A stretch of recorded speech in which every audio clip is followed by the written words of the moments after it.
command figures, where power becomes legacy.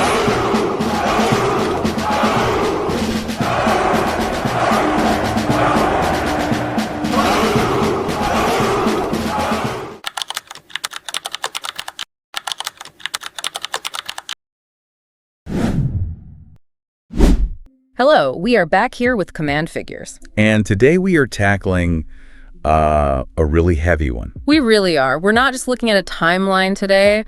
We're looking at what might be the most radical and, well, honestly, the most terrifying social experiment in human history. Yeah.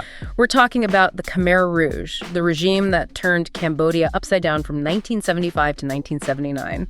An experiment is really the only way to describe it, you know? It is. Because when you look at the sources we're diving into, especially the documents from the Extraordinary Chambers and the Courts of Cambodia, the ECCC, you see a group that wanted to do something almost metaphysical. How so? They didn't just want to change the laws, they wanted to stop time. They wanted to literally hit a reset button on reality and start the world over at year zero. That phrase, year zero, it's always stuck with me. It's so chilling. It sounds like something from a dystopian novel. But it was policy. So the mission for this deep dive is to unpack how on earth this happened. We aren't just reciting dates.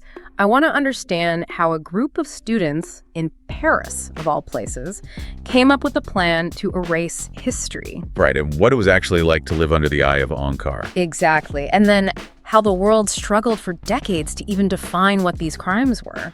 And that legal battle is going to be a major focus later. There's a really fascinating tension in the sources around the word genocide.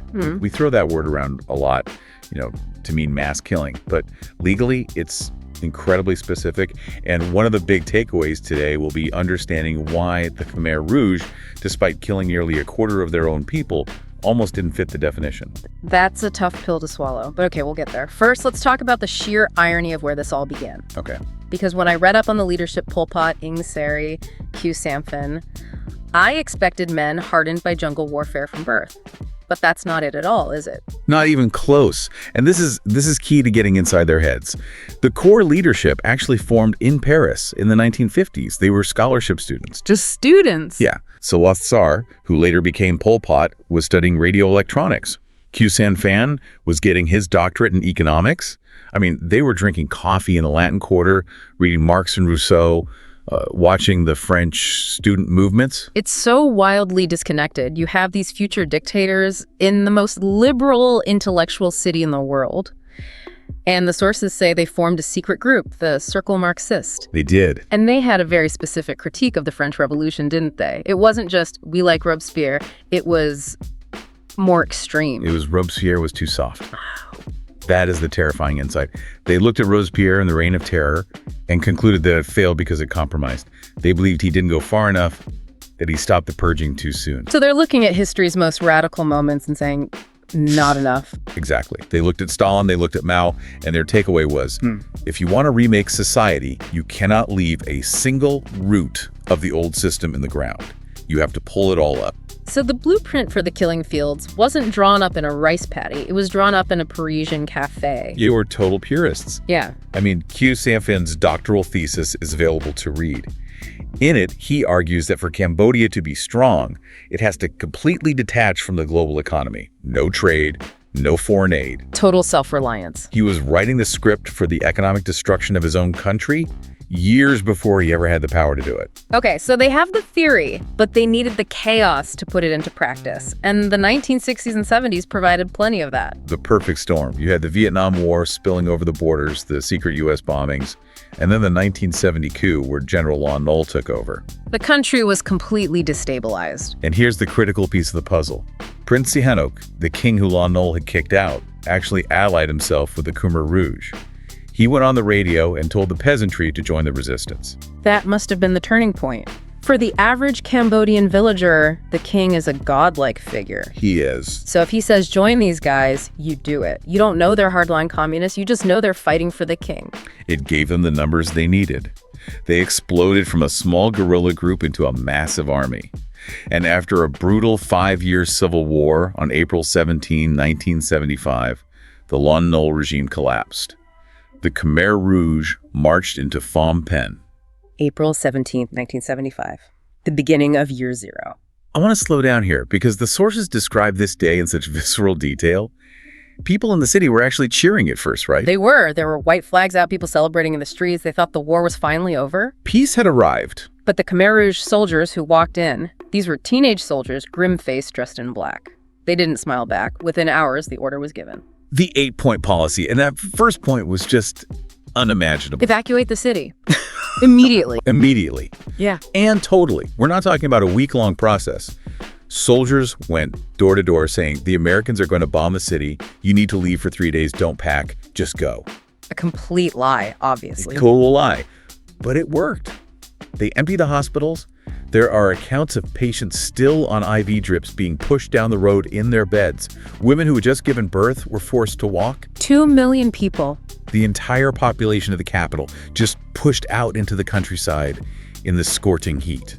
And as they're pushing people out, they're literally dismantling society behind them. The notes mention they blew up the National Bank. I can't get that image out of my head. Literal currency, reals, floating through the streets like confetti and nobody picking it up because money had just ceased to exist. It's the instant abolition of capitalism. They didn't want to redistribute wealth. They wanted to eliminate the concept of value. Markets were banned. Religion was banned. Monks were defrocked and forced into labor. It was national shock therapy. And this is where that classification system kicks in. The us versus them. Right.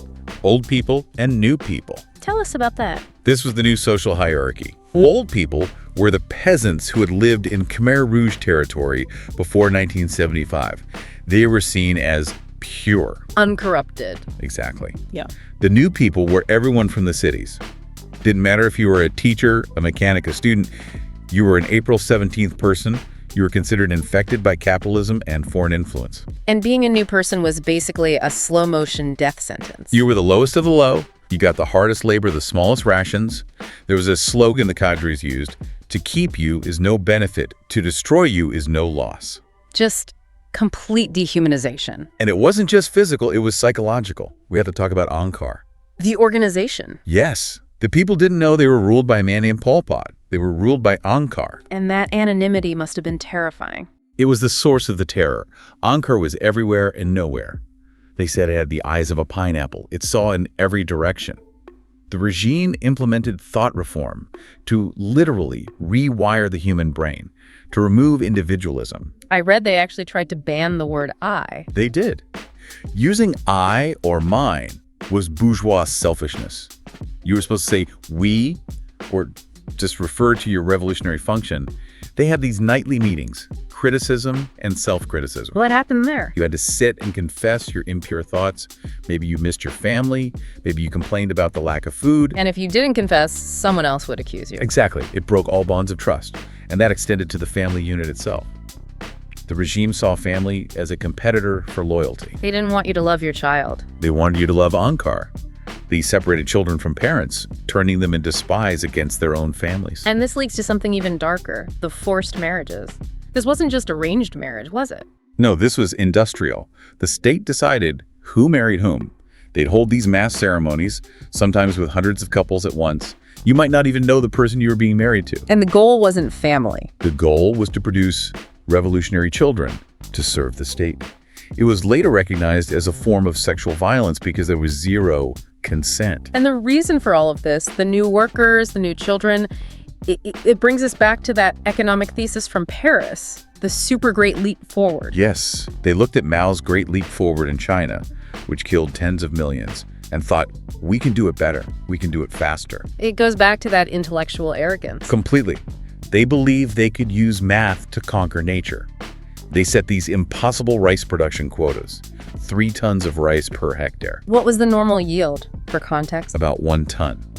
So they were demanding triple the output, but with no modern fertilizer, no machinery, and a starving, inexperienced urban workforce. It was pure delusion. But the local leaders couldn't report failure, could they? If you say, we can't meet the quota. You're a traitor. You're a saboteur. So they lied.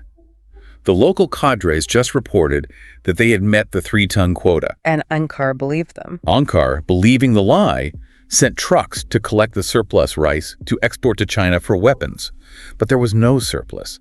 They were taking the only rice the people had. So the famine wasn't a bad harvest, it was theft. A theft based on a mathematical lie. That's what caused the mass starvation. And as people started dying, the leadership didn't question the plan. They questioned the people. Exactly. Paranoia was the fuel of the regime. Every failure was blamed on spies. This is where the internal purges began. They started arresting their own loyal cadres, accusing them of being CIA, KGB, but mostly Vietnamese agents. Khmer body, Vietnamese brain. That was the catchphrase. It was a witch hunt. They sent thousands of their own people to the S-21 prison, Tuol Sleng, and tortured them until they confessed to being whatever Angkar wanted them to be. And this paranoia, this obsession with Vietnam, wasn't just internal. No, it was geopolitical. This is the part that seems completely suicidal to me. Cambodia is a small country. Vietnam had just defeated the United States military, and Pol Pot decided to, pick a fight. It was driven by this extreme racism and ultranationalism. Khmer Rouge propaganda actually claimed that one Khmer soldier was equal to 30 Vietnamese soldiers. That's insane. Because the Khmer were pure and the Vietnamese were corrupt. They launched these brutal cross-border raids, massacring entire Vietnamese villages. And you can only poke a dragon so many times before it breathes fire. Vietnam finally had enough. In December 1978, they launched a full-scale invasion, and that 1 to 30 theory just collapsed instantly. The Khmer Rouge army just disintegrated. Yeah. On January 7, 1979, Vietnamese tanks rolled into Pham Penh.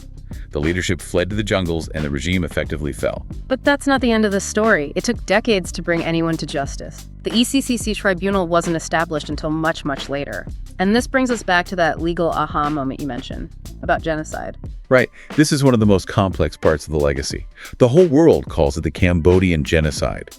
But when the prosecutors sat down to actually charge the leaders, they ran into a wall with the 1948 Genocide Convention. Because the definition is so rigid. It's very rigid. Genocide is defined as the intent to destroy, in whole or in part, a national, ethnic, racial, or religious group. The key word missing there is political. And the Khmer Rouge were killing Khmers. They were killing their own nationality based on political and social class.